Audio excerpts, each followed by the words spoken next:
더불어민주당 전당대회 돈봉투 의혹에 연루돼 구속영장이 청구된 윤관석, 이성만 의원에 대한 체포 동의안 표결이 잠시 뒤 열리는 국회 본회의에서 진행이 됩니다. 정치, 외교, 안보 분야 대정부 질문도 이어지는데 후쿠시마 오염수 방류와 싱하이밍 중국 대사의 최근 발언 등을 놓고서 여야의 공방이 예상됩니다. 국회 취재기자 연결합니다. 이준엽 기자. 네, 국회입니다. 네, 먼저 체포 동의안 표결 어떤 절차로 진행이 됩니까? 네, 잠시 뒤 오후 2시부터 열리는 본회의에서 전당대회 돈봉투 의혹에 연루돼 민주당을 탈당한 윤관석, 이성만 의원 체포동의안이 표결에 붙여집니다. 현직 의원은 국회 회기 도중이라면 과반수 의원이 찬성해야만 법원의 영장실질 심사를 받을 수 있기 때문인데요. 표결에 앞서 한동훈 법무부 장관이 체포동의 요청 이유를 설명하는데 그동안 공개되지 않은 새로운 수사 상황이나 자료가 공개될지 주목됩니다. 이후 두 의원의 신상 발언에 이어 무기명 전자투표로 의원들의 표결이 진행될 것으로 보입니다. 앞서 하영재 의원 체포동의안 가결 때는 체포동의안 상정에서 결과 발표까지 30분 정도 소요됐는데요. 이번에는 대상 의원이 2명이다 보니 그때보다는 더 오래 걸릴 것으로 예상됩니다. 국민의힘은 이번 체포동의안 표결과 관련해 앞서 민주당 이재명 대표를 비롯한 지도부가 불체포 특권을 제한해야 한다고 주장한 것을 거론하며 압박에 나섰습니다. 여당은 과거 하영재 의원에 대해서 체포동의안 찬성을 권고적 당론으로 했다면서 민주당도 당론으로 찬성해야 한다고 주장했습니다. 국민의 눈높이에서 보면 체포동의안이 가결되는 것이 너무나 당연한데도 당론을 결정하지 못한 채 의원 개인의 판단에 맡겨 당 차원의 책임을 회피하려는 것입니다.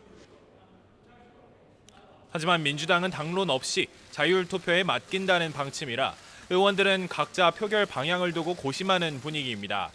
일부 의원들은 김남국 의원 거액 코인 사태 등 여론이 좋지 않은 상황에서 부결됐을 때 후폭풍을 우려해야 한다고 주장하고 있습니다. 물론 검찰 수사가 부당하다고 지적하며 향후 수사가 확대될 것을 우려해 부결에 무게를 싣는 의견도 있습니다. 방탄 국회를 만들고 있다. 야당을 검찰이 무리하게 탄압하고 있다. 이 두 가지 프레임 싸움에서 어떤 걸 국민들이 더 무게감 있게 선택하실지의 여부이지. 오전부터 열렸던 민주당 의총에서도 검찰 수사가 무리하다고 주장하는 등 일부 관련 발언이 나왔지만 표결 방향에 대해 뜻이 모이지는 않은 것으로 전해졌습니다. 앞서 말씀드렸듯 무기명 투표이기 때문에 결과를 예단하기는 어려운 상황인데 어떤 결론이 나올지 주목됩니다. 네, 오늘부터 사흘 동안 대정부 질문도 열리는데요. 오늘 여야의 치열한 공방이 예상됐죠? 네, 오늘 본회의에서 체포동의안 표결이 끝나면 6월 임시국회 대정부 질문이 예정돼 있습니다. 오늘은 정치, 외교, 통일, 안보 분야 질문이 이뤄지는데요. 국민의힘은 민주당 이재명 대표가 최근 싱하이밍 중국 대사를 만나 오염수 대응 공조를 요청한 게 적절하냐며 야당을 압박할 방침이고 민주당은 방류 설비 시운전이 시작된 후쿠시마 오염수 문제를 꺼내들며 정부 대응의 적절성에 대해서 총공세를 펼칠 것으로 보입니다. 여야 대표는 아침 회의에서부터 서로를 비판하며 대정부 질문을 앞두고 전초전을 벌였는데요. 직접 들어보시겠습니다.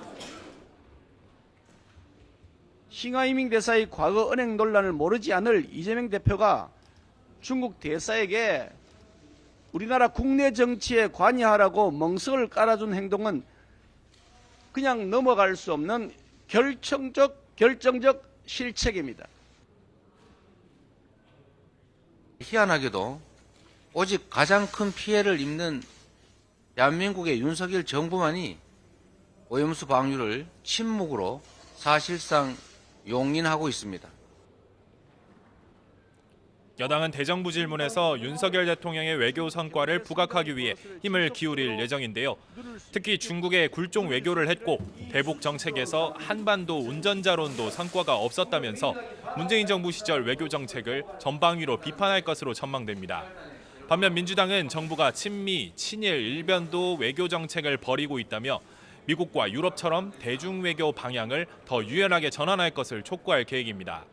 이런 가운데 민주당은 후쿠시마 오염수 문제에 초점을 맞춰 오염수가 안전하다고 정부가 판단하는지 후쿠시마산 농수산물 수입에 대한 입장은 무엇인지를 따져 물을 것으로 보입니다. 이에 맞서 국민의힘은 야당이 괴담을 유포하고 있다면서 국민 불안으로 인한 어민 피해를 강조하고 의혹을 방어하는 데에 초점을 맞출 것으로 예상됩니다.